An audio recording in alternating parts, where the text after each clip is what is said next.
और इस पे जो है आगे उसको मैं पढ़ा रहा हूँ, ठीक है। चलो देख, तो कल हम लोगों ने शुरू किया था एवोल्यूशन, और इवोल्यूशन में हम लोगों ने क्या क्या पढ़ लिया था, थ्योरीज पढ़ ली थी, है ना। अब इसके आगे की थ्योरी आज पढ़ेंगे, ठीक है। कौन सी है? ओपेरिन हेल्टेन हेल्डेन थ्योरी और केमिकल थ्योरी। तो अब हेडिंग डालिए आप सभी लोग, दैट इज केमिकल थ्योरी।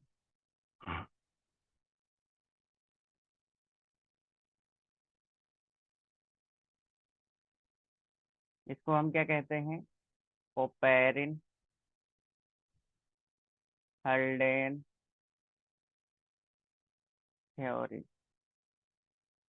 इसी को क्या कहते हैं? Oparin हेल्डेन theory, that is chemical theory, ठीक है। सबसे एडवांस थ्योरी यही है, लिखिए। मोस्ट एडवांस थ्योरी, ठीक है। तो ओपेरिन हेल्डेन की सबसे मोस्ट एडवांस थ्योरी है। देखो ओपेरिन में क्या आ रहा है? आर आ रहा है ना, आर है ना इसमें। तो इसका मतलब ये कहाँ के रहने वाले थे? रसिया के। और हेल्डेन में देखो क्या आ रहा है? हेल्डेन में देखो क्या आ रहा है? एल आ रहा है ना, क्या आ रहा है? एल। तो एल का मतलब इंग्लैंड, है ना। कहाँ से? इंग्लैंड से। ठीक है, तो ये इंग्लैंड के रहने वाले हैं, तो इंग्लैंड का एल पकड़ लो, और हेल्डेन का एल, ठीक है। और रसिया से आर, ओपेरिन का आर, ठीक है। तो इस तरीके से आप थोड़ा सा रिलेट करके आंसर कर सकते हैं अपने एग्जाम में, ठीक है। तो ये गलत नहीं होना चाहिए आप लोगों का, इसको याद कर लेंगे हम सभी लोग, है ना। चलिए आगे देखिए। ओपेरिन थ्योरी ये क्या थी? आर्टिफिशियल बेसिस पे थी। किस पे थी? आर्टिफिशियल सिंथेसिस, ठीक है। Artificial synthesis. अब आर्टिफिशियल सिंथेसिस से क्या हुआ? ओरिजिन ऑफ लाइफ का पता लगा, ठीक है, कि किस तरीके से लाइफ आई होगी धरती पर। ओरिजिन ऑफ लाइफ का पता लगा, ठीक है। तो ओरिजिन ऑफ लाइफ एक जो है, ये बुक है ना। ये किसने लिखी थी? ओपेरिन ने। तो इसको याद कर लो, ये एग्जाम में पूछा जाता है डायरेक्ट, कि ओरिजिन ऑफ लाइफ किसने लिखी थी। ठीक है, तो इसको लिखा था सबसे पहले क्या, किताब एक ही बार लिखी जाती है ना।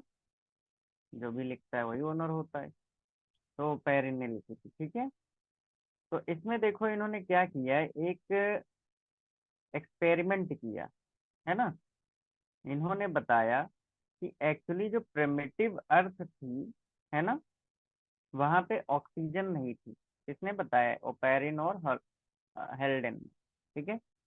प्रिमिटिव अर्थ में ऑक्सीजन जो थी वो क्या थी? एब्सेंट, है ना, इन प्रिमिटिव प्रिमिटिव अर्थ, है ना। तो प्रिमिटिव अर्थ में हम लोगों के पास ऑक्सीजन नहीं थी, हम लोग थे ही नहीं, है ना। ऑक्सीजन होती तो पहले आ जाते, है ना। तो इसका मतलब ये हुआ कि जब ऑक्सीजन नहीं है तो ओजोन भी नहीं होगी, क्योंकि ओजोन किससे बन रही है? ऑक्सीजन से, ठीक है। तो ऑक्सीजन और ओजोन एब्सेंट थी, ठीक है। जिसकी वजह से क्या था? प्रिमिटिव अर्थ का जो टेम्परेचर था वो बहुत हाई था, हाई टेम्परेचर, ठीक है। वोल्केनिक स्टॉर्म, ठीक। इसके बाद रिड्यूसिंग एटमॉस्फेयर,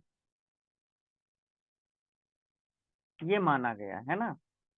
तो 1953 में देखो एक नए साइंटिस्ट आ गए यहाँ। 1953 में एक साइंटिस्ट थे, एस एल मिलर।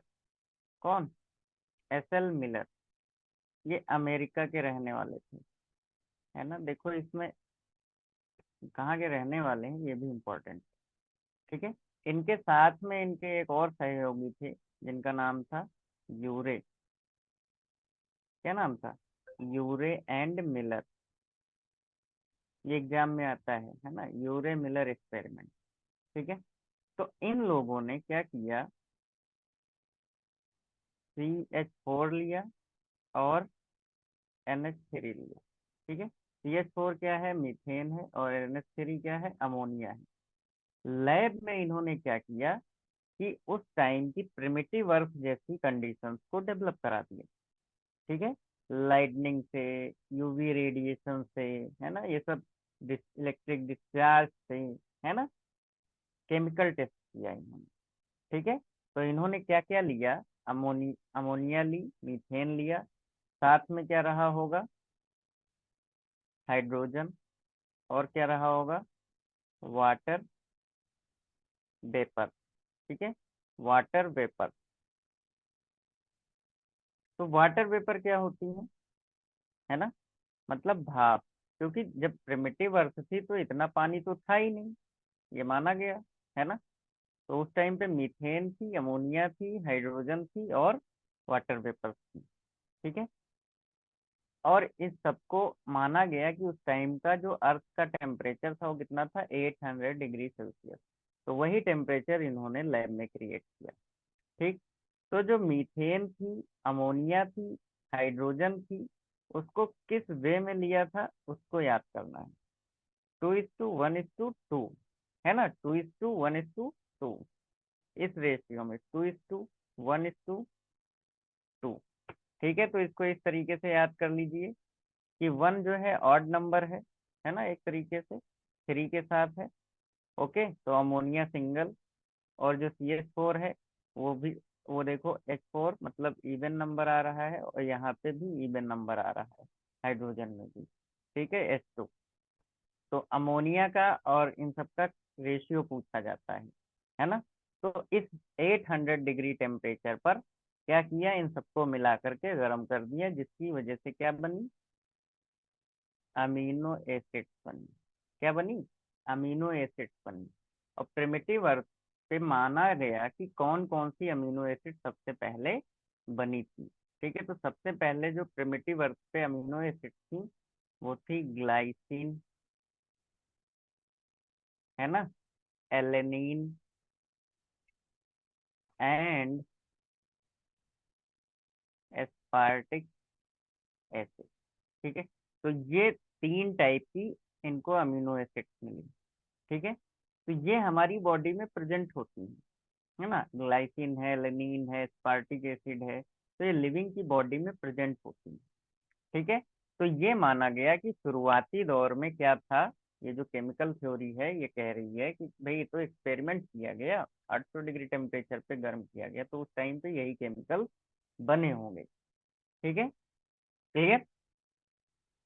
और भी एक्सपेरिमेंट किए गए, शुगर के, नाइट्रोजन बेसिस के, पिगमेंट्स के, फैट्स के, है ना, तो और भी तमाम सारे केमिकल्स बने। तो उस टाइम पे एक साइंटिस्ट थे जिनका नाम था, ये देखो इस पेन से हम लिख देते हैं, इनका नाम था हेल्डेन। अरे, पढ़ तो रहे हैं हेल्डेन साहब तो, है ना, वही तो है। तो 1920 में इन्होंने कहा कि जो है ये क्या है, प्रिमिटिव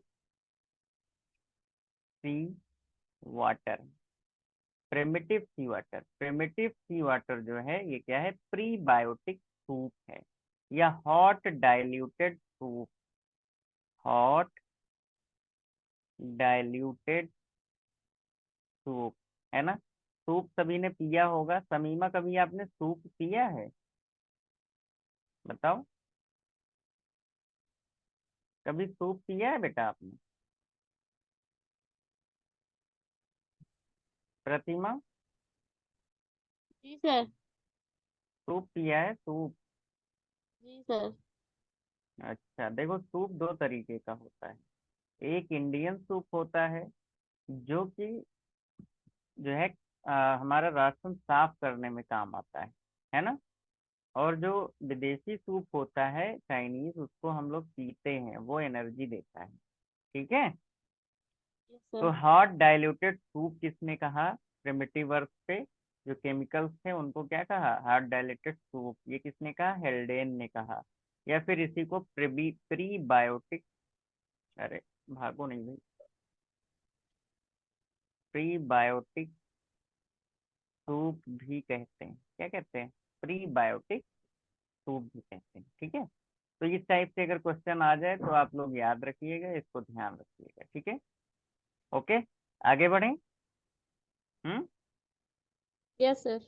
यस सर। ठीक है, तो सब लिख लेना आप लोग। ठीक है, चलो अगले पेज पे चलते हैं। और अगले पेज पे क्या है? सिडनी फॉक्स एक साइंटिस्ट थे। कौन थे? इसमें नाम बहुत हैं। सिडनी फॉक्स, इनका नाम ही फॉक्स है ना। फॉक्स मतलब चालाक, लोमड़ी नहीं, ये वही है। तो सिडनी फॉक्स ने कहा कि जो माइक्रोस्पोर्स हैं, स्फेयर्स, स्पोर्स नहीं, माइक्रोस्फेयर्स, है ना, ये टर्म दिया सिडनी फॉक्स ने।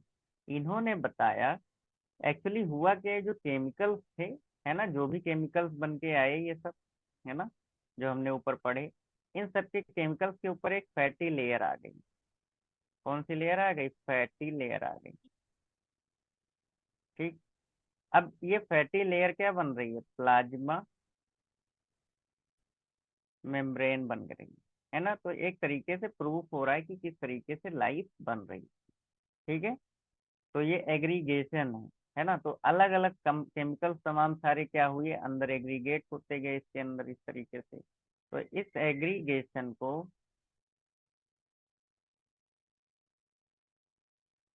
क्या कहा गया? कोसरवेट। क्या कह दिया गया? कोसरवेट। ठीक है, तो कोसरवेट से भी एक क्वेश्चन आता है। ये क्या है? कोलॉइडल सस्पेंशन है। और हमारी सेल के अंदर सस्पेंशन कैसा रहता है? कोलॉइडल नेचर का। ठीक है, ये क्या है? Colloidal suspension. तो protobiogenesis occurs more than 3.5 billion years ago. तो इसको हम कहते हैं, this is known as protobiogenesis. क्या कहोगे? प्रोटोबायोजेनेसिस। ये स्टार्ट हो गई थी 3.5 बिलियन ईयर एगो बाया। ठीक है, तो कोसर वेट जो है एक्सपेरिमेंटली प्रूव किए गए थे। कोसर वेट ये जो लिखे हैं, ये एक्सपेरिमेंटली प्रूव किया था ओपेरिन ने प्लस सिडनी फॉक्स ने। किसने किसने? ओपेरिन ने प्लस सिडनी फॉक्स। ठीक है, ओपेरिन एंड सिडनी फॉक्स। ठीक है, तो ये ओके। अब इसके बाद फर्स्ट नॉन सेलुलर फॉर्म जो बनी थी, फर्स्ट नॉन सेलुलर फॉर्म जो बनी थी, ये कब बनी थी? 3 बिलियन ईयर एगो। ठीक है, 3 बिलियन पहले, 3 बिलियन ईयर पहले। ठीक है, तो इसमें क्या हुए, जाइंट मॉलिक्यूल भी आ गए। लेकिन ये लिविंग नहीं था, नॉन लिविंग था। ठीक है, लेकिन इसके अंदर आपको आरएनए भी मिला, लिविंग मैटर मिलने लगा, प्रोटीन भी मिली, और पॉलीसेकेराइड। ठीक है, तो ये पता लगाया गया कि ये केमिकल्स कितने पुराने हैं, है ना। जब पता लग गया कि ये केमिकल्स इतने पुराने हैं, तो इसका मतलब लाइफ भी इसी तरीके से आगे फ्लो हुई। क्लियर? अब समझ में न जो ना आया हो आप लोग पूछ लीजिए हमसे, है ना, नहीं तो हम पूछें। बोलो, इतना समझ में आ गया बेटा केमिकल मेथड? तो केमिकल मेथड जो है थोड़ा सा जो है बड़ा था, लेंदी टॉपिक था, तो इसलिए हमने सोचा कल पढ़ाएंगे आपको। ठीक है, समझ में आया?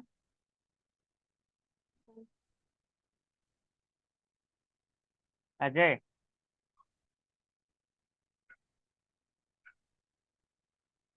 आ गया समझ में? समीमा? Yes sir. ठीक है, चलिए तो आगे बढ़ते हैं और आगे लिखते हैं हम सेलुलर फॉर्म से। ठीक है, तो फर्स्ट सेलुलर फॉर्म जो है ये कब आई थी? 200 billion, sorry 2000 million yes. Year. ठीक है, तो 2000 मिलियन ईयर से वो बनी थी सिंगल सेल। Yes sir. तो इस धरती पर सबसे पहले सिंगल सेल बनी थी, वो तो बनी थी 2000 मिलियन साल पहले। समझो इतनी मेहनत से ऊपर वाले ने सब कुछ बनाया है, और हम लोग एक झटके में सब खत्म करे दे रहे हैं, मुश्किल से 200 सालों में, है ना। अब देखो, लाइफ जो ओरिजिन हुई एक्चुअली उस टाइम पे पानी कहाँ इकट्ठा होता होगा बताओ? सी वाटर में, है ना। इसलिए हमारी बॉडी में क्या है? NaCl है। नमक कहाँ से मिलता है? हाँ, नमक कहाँ से मिलता है? सी वाटर से। तो इसका मतलब हम लोगों का ओरिजिन कहाँ हुआ होगा?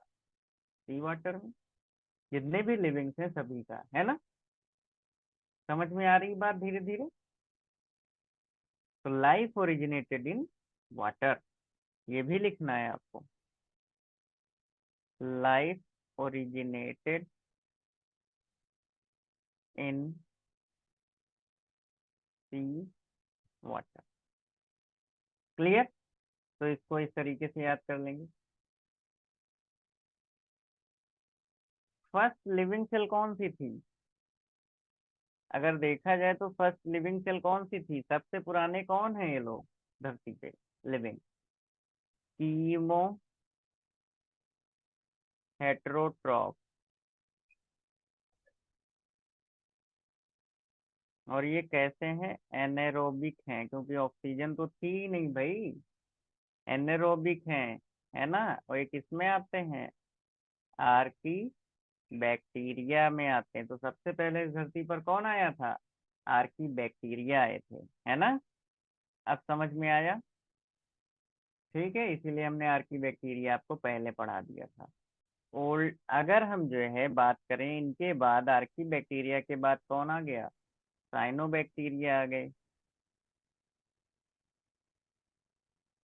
है ना। सामने बैक्टीरिया को क्या कहते हो? ब्लू ग्रीन एल्गी कहते हो। इन्होंने फोटोसिंथेसिस कर दी। फोटोसिंथेसिस से क्या बन गई? ऑक्सीजन। और ये ऑक्सीजन पूरे एनवायरनमेंट में फैल गई, और इसी ऑक्सीजन से आज हम लोग हैं, है ना। हम लोग, अब समझ में आया? इस तरीके से पूरा डेवलपमेंट हुआ, है ना। तो एक साइनोबैक्टीरिया है जिसका नाम है एरेब्डियोप्सिस। नहीं, एरेब्डियोप्सिस नहीं है, सॉरी, आर्कियोस्फेरॉइड। क्या नाम है? आर्कियोस्फेरॉइड। ठीक है। तो आर्कियोस्फेरॉइड जो है ये भी ब्लू ग्रीन एल्गी है, 2.9 बाया बिलियन ईयर एगो। ठीक है, बिलियन ईयर एगो इसका फॉसिल मिला है ना। तो ये सबसे ओल्डेस्ट फॉसिल है अभी तक का। हर एक चीज खोजी जा चुकी है, नहीं, ओल्डेस्ट फॉसिल। और न मालूम कितनी सारी चीजें अभी बकाया है ना। तो लाइफ साइंस बहुत बेहतरीन है अगर आप इसमें अच्छा काम करते हैं तो, है ना। क्लियर? यस अगर सर। ना समझ में आया हो तो आप लोग और पूछ लीजिए, हम फिर, नहीं तो फिर हम पूछना शुरू करें। ठीक है, तो चलिए फटाफट सब लोग, आप लोग आ जाइए चैट बॉक्स में, और हम आपको जो है कुछ क्वेश्चन प्रैक्टिस करा देते हैं। ठीक है, तो फटाफट लिखिए जरा। सबसे पहले, सबसे पहले केमिकल एक्सपेरिमेंट किसने स्टार्ट किया? सबसे पहले केमिकल एक्सपेरिमेंट किसने किसने स्टार्ट किया था? बोलो भाई। सबसे पहले केमिकल एक्सपेरिमेंट किसने किसने स्टार्ट किया था? लिखो फटाफट।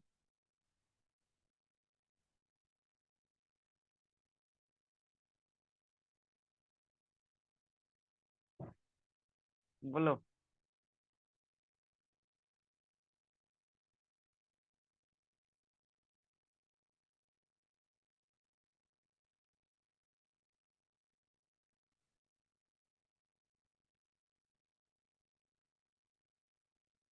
मिलर ने। बहुत बढ़िया, ठीक। तो एस एल मिलर ने, है ना। मिलर्स एक्सपेरिमेंट हम लोगों ने किया, ठीक है।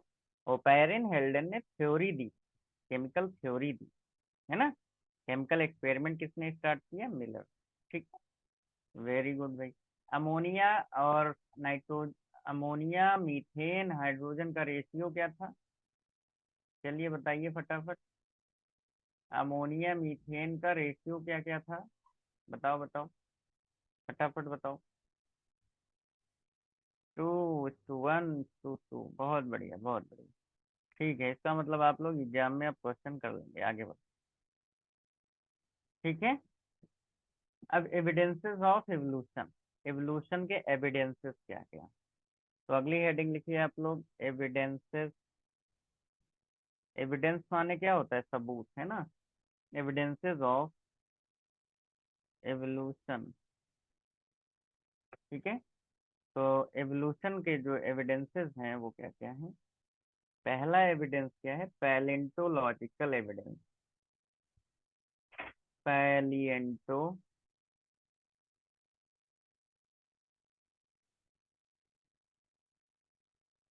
एविडेंसेस, ठीक है। तो पैलिएंटोलॉजिकल एविडेंसेस मतलब ये होता है on the basis of fossil. ये कैसा होता है बेटा? फॉसिल बेस्ड होता है, ठीक है। फॉसिल की स्टडी के आधार पर, है ना। एक्सटिंक्ट ऑर्गेनिज्म की बात होती है।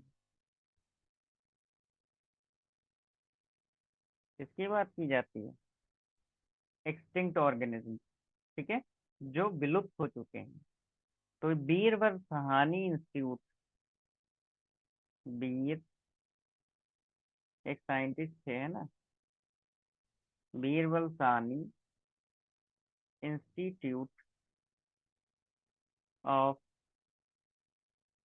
पैलेंटोलॉजी, ठीक है। पैलेंटोलॉजी नहीं, पैलियोबॉटनी। क्या कहेंगे? पैलियोबॉटनी। क्योंकि प्लांट्स पे स्टडी करते थे। पैलियोबॉटनी कहाँ है? LUCKNO में। कहाँ? लखनऊ में, ठीक है। फादर ऑफ इंडियन पैलियोबॉटनी भी इन्हीं को कहा जाता है, डॉक्टर बीरबल साहनी को, ठीक है। तो इनका इंस्टीट्यूट है इनके नाम पे, और वहाँ पर इसी तरीके से स्टडी की जाती है, ठीक है। तो इसमें कुछ खास नहीं है, और बस इतना नाम याद कर लो, पेलेंटोलॉजिकल इंस्टीट्यूट कहाँ है? लियोबॉटनी का बीरबल साहनी इंस्टीट्यूट ऑफ पेलेओबॉटनी, लखनऊ। ठीक है, तो इसको याद कर लो। ठीक है। तो पुरानी चीजों से हम कैसे पता लगाते हैं कि किसी फॉसिल की एज कितनी होगी? ठीक है। तो एज पता लगाने के लिए हम लोग क्या यूज करते हैं? फॉसिल की एज, एज ऑफ फॉसिल। तो इसके लिए हम लोग यूज करते हैं यूरेनियम लेड मेथड। ये यूज करते हैं यूरेनियम लेड मेथड, ठीक है। तो यूरेनियम 238, ठीक है, ये है। और कौन सा मेथड अपन लोग यूज करते हैं? पोटेशियम आर्गन मेथड, ठीक है। और रेडियो एक्टिव कार्बन डेटिंग। और क्या यूज करते हैं? Radio active carbon dating. सबसे ज्यादा आप लोगों ने पेपर में यही सुना होगा, न्यूज में, है ना। कार्बन डेटिंग कर लेते हैं, उससे पता लग जाता है कि कौन सी चीज कितनी पुरानी है। Clear. ESR electron spin resonance method. अगला क्या है? ESR electron spin resonance method, ठीक है। तो इससे भी पता लगाते हैं, बट दिस इज कॉस्टली, है ना। तो इसको अवॉइड करते हैं, कार्बन डेटिंग कराते हैं, ठीक है। तो रेडियो एक्टिव कार्बन को हम यूज करते हैं यहाँ पे, ठीक है। तो इससे पता लग जाता है कि क्या कौन फॉसिल कितना पुराना है, किसकी कितनी एज हो गई। ठीक है, तो इतना समझ में आया आप लोगों की। तो कल हम लोग पढ़ेंगे इसमें कंपेरेटिव स्टडी, है ना।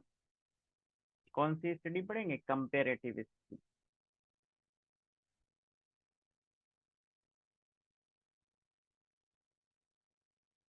ठीक है, तो कंपेरेटिव स्टडी में homologous organ, analogous organ, connecting link, vestigial organ, है ना, लिविंग फॉसिल, एडवीज, एम्ब्रियोलॉजिकल एविडेंसेस, बस यही पढ़ेंगे। इसके बाद इसमें कुछ खास नहीं है ना, यहीं से क्वेश्चन ज़्यादा आते हैं और थोड़े बहुत छोटे छोटे एग्जाम्पल्स हैं, जो मेन मेन बातें हैं वो सब बताएंगे, डार्विनिज्म, लैमार्किज्म, है ना, ये सब। ओके, तो आज यहीं तक रखते हैं, और बाकी आप की क्लास जो होगी वो कब होगी, कल। ठीक, कुछ पूछ रहा हो तो पूछ लो आप लोग, नहीं पूछना। हम्म। सर जी आप क्वेश्चन करिए एक दो। अच्छा, हम ही क्वेश्चन करें। अच्छा, क्वेश्चन करते हैं, चलिए भाई बताइए, आप लोग लिख करके बताइए, है ना। आर्की स्टेरॉइड क्या है, आर्की स्टेरॉइड क्या है, लिखिए फटाफट। हमने स्पेलिंग आपको लिखने से कम कर दिया, है ना। आर्की स्टेरॉइड क्या है, बताइए। हम्म।